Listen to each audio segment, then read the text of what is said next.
नमस्कार, आप सभी का बहुत बहुत स्वागत है। मैं हूं पीयूष श्रीवास्तव। सबसे पहले आज हमारे खास कार्यक्रम में आपको बताने जा रहे हैं कि जिस तरह से गुजरात को हाल फिलहाल एक बड़े ब्रांड के तौर पर पेश किया गया है, उसके पीछे की असल वजह क्या है, किस वजह से गुजरात आज पूरे देश में नहीं बल्कि दुनिया भर में एक ब्रांड और एक आइडियल स्टेट के तौर पर किस तरह से पनपा, और उसके बाद अब अगर देखा जाए तो एक्चुअल वहां पे ग्राउंड रिपोर्ट है क्या। दरअसल गुजरात को एक ब्रांड के तौर पर प्रोजेक्ट करने में मुख्यमंत्री नरेंद्र मोदी के वाइब्रेंट गुजरात उत्सव का बड़ा योगदान रहा है। इस समिट में आने वाले राज्य में करोड़ों रुपए के निवेश का वादा करते हैं, लेकिन बड़ा सवाल यह है कि क्या वाकई मोदी के वाइब्रेंट गुजरात से राज्य को फायदा पहुंचा है। आइए देखते हैं इस खास रिपोर्ट में। जाने माने उद्योगपतियों का जमावड़ा, देश विदेश के हजारों डेलीगेशन, यह है मोदी सरकार की hi-tech vibrant Gujarat global summit. इसी समिट के जरिए मोदी राज्य में निवेश लाने और रोजगार के मौके बनाने के दावे करते हैं। 2003 से अब तक गुजरात में 5 वाइब्रेंट समिट हो चुके हैं, जिसमें करोड़ों रुपए के एमओयू किए गए। 2003 में पहले वाइब्रेंट गुजरात समिट में 66,000 करोड़ रुपए के 76 एमओयू साइन हुए।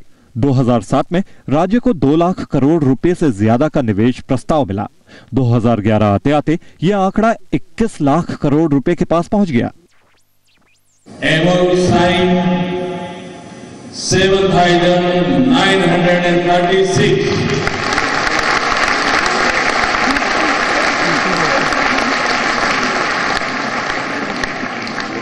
and total investment is 20,83,000 crore rupees। हालांकि कांग्रेस का आरोप है कि अब तक हुए एमओयू में से केवल 5% समझौते ही अमल में आए हैं। करीब 40 लाख करोड़ का इन्वेस्टमेंट आएगा, ऐसा बात की है, लेकिन रिजर्व बैंक का जो फिगर बताता है उसमें इन्वेस्टमेंट में हमें चौथे नंबर पे हैं, और जो इन्वेस्टमेंट हुआ है वो 1.5 लाख करोड़ के करीब होता रहा है। डिटेल जो कांग्रेस देते हैं वो गलत है। इम्प्लीमेंटेड रेशियो बहुत बढ़िया है, इसीलिए मोर एंड मोर इंडस्ट्रीज हमारे साथ एमओयू कर रही है। नरेंद्र मोदी के वाइब्रेंट गुजरात पर राज्य की जनता कितना भरोसा कर रही है, इसका पता 20 दिसंबर को चलेगा, जब राज्य विधानसभा चुनाव के नतीजे आएंगे। अब तक लाखों करोड़ के एमओयू तो साइन कर लिए, लेकिन अमल हुआ सिर्फ कुछ प्रतिशत का।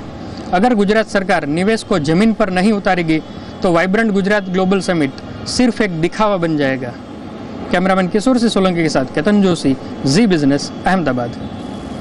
गुजरात की आर्थिक राजधानी अहमदाबाद टेक्सटाइल से लेकर कई प्रमुख उद्योगों का हब है। शहर में उद्योगों के विकास के लिए भी बेहतरीन माहौल बना हुआ है।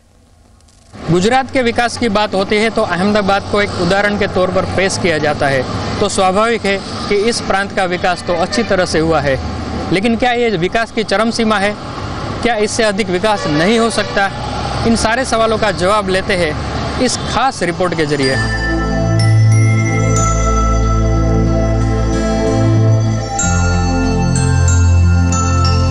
भारत का मैनचेस्टर कहा जाने वाला अहमदाबाद देश ही नहीं, दुनिया भर में अपने टेक्सटाइल बिजनेस के लिए मशहूर है। Arvind limited, Nandan Exim, Pradeep overseas, RV denim, Welspun corp, Asima limited समेत सभी प्रमुख टेक्सटाइल कंपनियां अहमदाबाद में मौजूद हैं। टेक्सटाइल इंडस्ट्री हजारों लोगों के रोजगार का साधन है। टेक्सटाइल के अलावा शहर केमिकल, फार्मा, इंजीनियरिंग, पेपर जैसे इंडस्ट्रीज का भी हब बनकर उभर रहा है। अहमदाबाद का बेहतर इंफ्रास्ट्रक्चर शहर के विकास की बड़ी वजह है। एक बहुत अच्छा सुनहरा भविष्य है, क्योंकि काफ़ी अच्छा इंफ्रास्ट्रक्चर अवेलेबल है, मार्केट ऑलरेडी अवेलेबल है, और पूरी दुनिया में यहाँ से किसी भी जगह पर जाया जा सकता है। टाटा मोटर्स के नैनो प्लांट के सानंद आने से अहमदाबाद को नई पहचान मिली। टाटा के बाद मारुति, फोर्ड जैसी ऑटो कंपनियां भी अहमदाबाद की तरफ मुड़ी। सरकार को उम्मीद है कि अगले 10 सालों में सानंद में ही 25,000 करोड़ का निवेश होगा। 3 कंपनियां गुजरात में आई है, फोर्ड कंपनी है, पुजोट है और मारुति भी आ रही है। तो इसके लिए ये पूरा बहुचराजी से लेकर आप धंधों का तक देखो तो पूरा एक ऑटोमोबाइल हब बन रहा है। पिछले 10 सालों में अहमदाबाद में हर इंडस्ट्री ने विकास किया है। शहर में Tata, Ford, Maruti, SKF, Rasna, RIL, Colgate, Arvind, Vadilal, Dishman जैसी दिग्गज कंपनियों की मौजूदगी है। अहमदाबाद में 11 SEZ, 10 इंडस्ट्रियल पार्क हैं। पिछले 10 सालों में यहाँ का औद्योगिक उत्पादन 32,000 करोड़ से बढ़कर 2.30 लाख करोड़ रुपए हो गया है। चतराल में, कड़ी में, चांगोदर में, सांतेज में, इधर साणंद में कई जगह बड़े बड़े उद्योगों की स्थापना हुई है, वो कार्यरत हुए और काफी अच्छी तरह से उनका विकास हुआ है। गुजरातियों की शेयर बाजार में खासी दिलचस्पी के चलते अहमदाबाद स्टॉक एक्सचेंज देश के प्रमुख एक्सचेंजों में से एक है। हालांकि जानकारों के मुताबिक सरकार निवेशकों में बाजार के लिए और जागरूकता पैदा कर सकती है। गुजरातियों का सेकंड एक हार्ट होता है, उसकी तरह गिना जाता है। हर घर के अंदर शेयर बाजार है। अगर सरकार ने थोड़ा सा निवेशकों पर ध्यान दिया होता और थोड़ा सा मदद की होती तो निवेशकों की संख्या काफी बढ़ सकती थी। अहमदाबाद के लोगों को बुनियादी सेवाएं मुहैया कराना सरकार की सबसे बड़ी चुनौती है। ट्रांसपोर्ट सिस्टम को सुधारने के लिए शुरू BRTS बस सेवा कामयाब नहीं हो पाई। इसके अलावा शहर के आसपास के कई इलाके अभी भी साफ पीने के पानी की बाट जोड़ रहे हैं। कई जगह पानी का प्रॉब्लम है, जैसे अहमदाबाद में बोपल जैसे इलाके में जाएं तो वहाँ पर अभी नर्मदा का पानी नहीं पहुँचा है, वो उसकी ज़रूरत है। तो विकास एक सतत प्रक्रिया है जो लगातार चलता रहता है। 10 सालों में बहुत कुछ हुआ है, लेकिन अभी बहुत सारा काम बाकी है। विकास के पैमाने पर अहमदाबाद ने देश के कई शहरों को पीछे छोड़ दिया है, लेकिन इस विकास के साथ बुनियादी सुविधाओं का तालमेल बैठाना सरकार की सबसे बड़ी चुनौती है। इसमें कोई शक नहीं कि अहमदाबाद शहर और जिले का विकास पिछले एक दशक में बहुत ही अच्छी तरह से हुआ है, लेकिन विकास के साथ साथ जो बेसिक इंफ्रास्ट्रक्चर होना चाहिए वो दूर दराज इलाकों में देखने को नहीं मिल रहा। अगर सरकार ये कमी को यहाँ पूरा कर लेती है तो अहमदाबाद शहर को मेट्रो बनाने से कोई नहीं रोक सकता। कैमरामैन किशोर सिंह सोलंकी के साथ केतन जोशी, जी बिजनेस, अहमदाबाद। और केतन जोशी इस वक्त हमारे साथ सीधे लाइव बने हुए हैं अहमदाबाद से। केतन, ऐसा लगता है कि गुजरात की तरक्की से आप बहुत ज़्यादा खुश नहीं हैं अभी।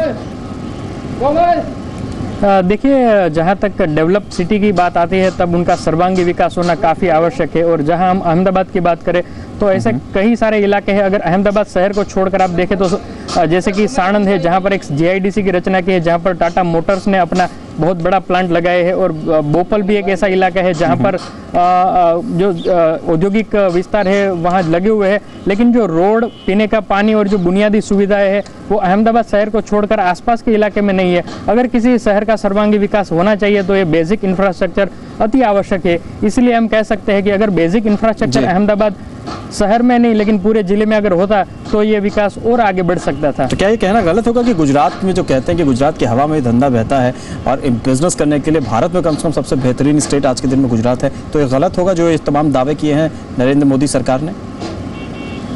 देखिए, दावे सही या गलत की बात तो हम नहीं कर सकते। दावे बिल्कुल सही है, क्योंकि कोई भी इंडस्ट्री अगर जिस क्षेत्र में आती है तो वहाँ पहले वो देखता है कि सुरक्षा है कि नहीं, चाहे उनका प्लांट यहाँ पर डबल DGT क्यों क्रॉस न कर जाए, जो उनका टोटल जो इन्वेस्टमेंट है वो चाहे बढ़ जाए, लेकिन पहला होता है सिक्योरिटी। तो गुजरात के ब्लड में ये है कि यहाँ पर कोई यूनियनबाजी नहीं है, वो एक सिक्योर स्टेट है। लेकिन उनके साथ साथ उद्योग को आगे बढ़ाने के लिए जो बेसिक इंफ्रास्ट्रक्चर चाहिए उनकी कहीं ना कहीं कमी देखने को मिलती है, क्योंकि अब अहमदाबाद शहर एकदम उद्योग के लिहाज से यहाँ कोई जगह नहीं है। लेकिन अगर कुछ आगे बढ़ाना है तो इसके साथ साथ इंफ्रास्ट्रक्चर भी करना जरूरी होगा, अदरवाइज जब आगे जाते काफी मुश्किल का सामना करना पड़ सकता है।